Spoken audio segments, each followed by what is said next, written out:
Good evening and thank you for joining us for KREM News 10 at 10, where we give you more news in less time. Let's get started. And we begin tonight with a look at the weather and Chief Meteorologist Jeremy Legoo. Jeremy, we had that severe thunderstorm move through earlier today, dumping a lot of hail with some strong winds. What can you tell us about tonight's storm? Well, that storm, thankfully, has moved out and weakened. We're left with a few lingering storms back behind it, but really what wound up happening earlier is we tapped a lot of moisture from the atmosphere and a lot of that energy. A couple of storms, so let's go ahead and dive in and talk about them. Southern Panhandle seems to be taking the brunt of our late night storms. You can see a few of these, but watch the lightning frequency in just the past hour. It dies off. It dies off quickly. That's a sign of what's going on energy-wise in the atmosphere, so we're losing a lot of that energy. The one storm that's staying together pretty good now works its way into Canada, out of Bonners Ferry area, so we are good there. All in all, we are starting to clear out, but it doesn't mean we're done with these storms just yet. Overnight, we see those ones move up and over Lookout Pass. Tomorrow, we wake up to the possibility of a couple of stray storms. Notice what happens around 11 a.m. A couple of storms down to the south, a couple of storms in northeast Washington. Those work their way out as well, very isolated in nature, and then we start our drying pattern. Right now, you ready for this? This is where it gets interesting. 77 with the dew point of 55, still a little bit of moisture left in the atmosphere, and temperatures remaining on the mild side of things. 69 over in Coeur d'Alene, 75 out in Ritzville. As we head into tomorrow, temperatures on the rise. We go from the 60s up into the 90s once again. We're talking a cooler weekend coming up in just a bit. All right, Jeremy, thank you very much. We'll check back in with you later in the broadcast. Let's dive deeper into that thunderstorm that pounded the region earlier tonight. Hail damaged cars and homes, strong winds knocked down trees and left thousands of customers without power tonight.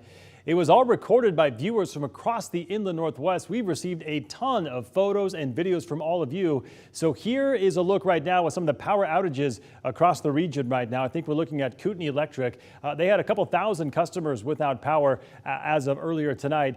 They are now working to restore power, and we're told that at least in some areas they hope to have power restored to at least most customers coming up sometime this evening.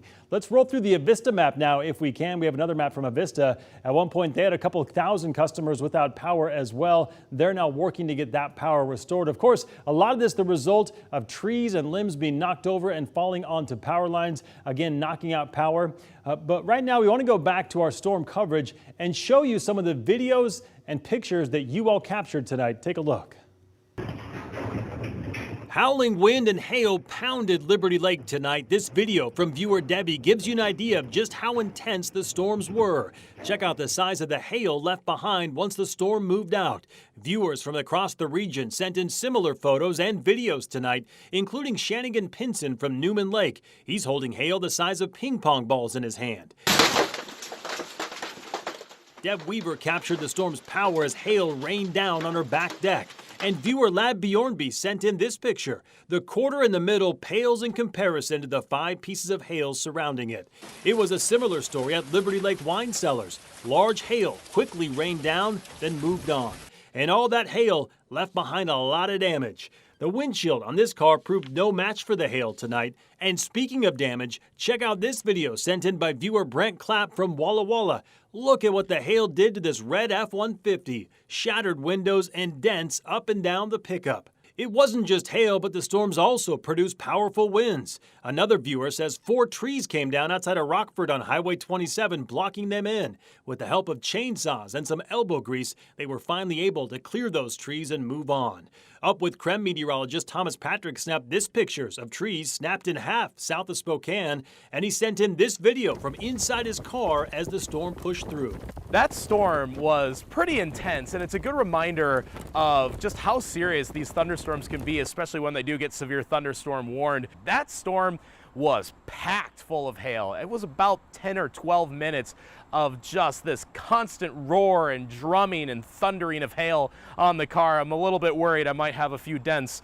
The storm also knocked out power to thousands of customers tonight. Then, as quickly as it moved in, it moved on at 45 miles per hour, leaving behind damage and a beautiful sunset in its wake. And for more information on these storms, just visit our website, KREM.com, and join us for Up with KREM starting tomorrow morning at 5 a.m. Meanwhile, tonight we are continuing to track wildfires burning across the region. Spokane County Fire District 3 is reporting level 1 evacuations for a fire burning around Bonnie Lake tonight. Those evacuations are in place for all homes along Long Road and along Texas Ferry to north of Cheney Plaza. Right now, fire crews say the fire has burned about 25 acres and is now 0% contained. Of course, we will continue to follow this latest on the fire, but for the most up-to-date information, just visit our website, which of course is KREM.com. In other news this evening, nearly 5 years ago, Caleb Sharp opened fire on his classmates at Freeman High School. He killed one student and wounded 3 others. That dark day changed the lives of hundreds of students, teachers, and parents. The gunman pleaded guilty to multiple charges, including first-degree murder and second-degree assault. And before his sentencing, the judge ordered him to hear multiple victim impact statements from those affected by the shooting.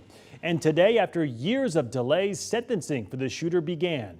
KREM 2's Amanda Rowley has followed this story since 2017 and was in the courtroom today for the beginning of this final chapter. She shares what we should expect in the next several days. This morning, attorneys gave opening statements to the judge for the Freeman High School shooter's sentencing. The defense says a 20-year sentence would be appropriate due to the shooter's age and lack of maturity at the time of the school shooting. However, the state is asking for a minimum of 35 years. In September 2017, 15-year-old Caleb Sharp opened fire on his Freeman High School classmates. He killed one student and seriously injured 3 freshman girls. He pleaded guilty to multiple charges, including first-degree murder and second-degree assault. The shooter's defense attorney says when determining his sentence, the judge must consider mitigating factors of youth, which include his age and mental capacity. They argue that because of the shooter's youthfulness at the time of the shooting, he is deserving of a lesser punishment. You will hear that Caleb Sharp was an immature 15-year-old, that he had neurocognitive disorders, and his youthfulness should be the basis to find him less culpable for his criminal conduct. The defense told the judge various experts and even the shooter's family will give testimony over the next several days.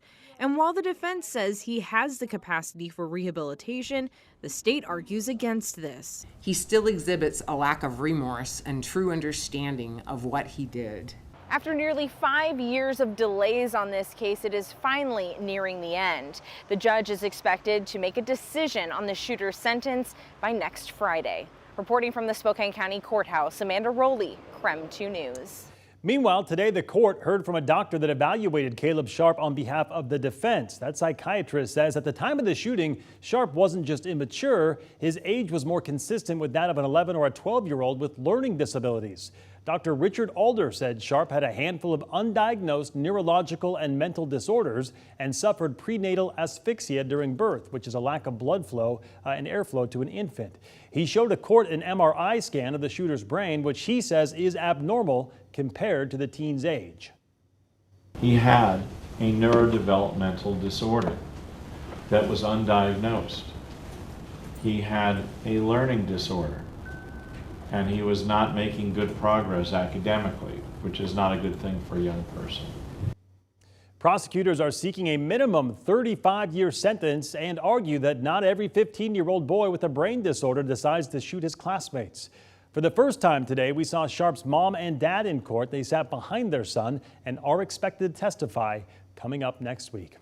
And now to our night beat with a quick look at today's top story. Drivers who use Mullen Road Bridge should expect delays tomorrow because of repairs to the bridge deck. WashDOT says lanes will be closed across Mullen Road Bridge over I-90. Those closures will be from 7 o'clock tomorrow morning to 7 p.m. tomorrow as crews work to put in permanent striping. One lane will stay open to let traffic pass through the work zone as that continues. Applications are now open to get help catching up on your back rent. Spokane received $5.5 million in state funds from the Eviction Rent Assistance Program, and now the city has launched an online portal for tenants and landlords to apply to get a portion of that funding. Applicants must meet 3 requirements to get assistance, currently have missed or past due rent payments since March 1st of 2020. Your household income is at or below 80% of the area median income, and you must live within Spokane city limits. You can find the application on the City of Spokane's website. In other news, Washington Senators Patty Murray and Maria Cantwell announced nearly $100 million in grant funding for infrastructure. More than $20 million will fund the Pines Road and Burlington Northern Santa Fe project in Spokane Valley. That project will reduce congestion on Pines Road and expand public transportation access. The funds will also replace the current road with an underpass at the Burlington Northern Santa Fe railroad tracks. This will allow traffic to keep moving by creating a multi-lane roundabout. Pines Road, by the way, one of the most heavily traveled roads in all of Spokane County. And that was your Night Beat. To learn more about any of these stories, just text us the word night to 509-448-2000 and we'll send them directly to your phone. And that was your KREM 2 News 10 at 10, where you get more news in less time. But don't go to bed just yet. After the break, we shared the story of how a group of teenagers jumped into action to save a pair of teens from drowning. We're back in just 90 seconds.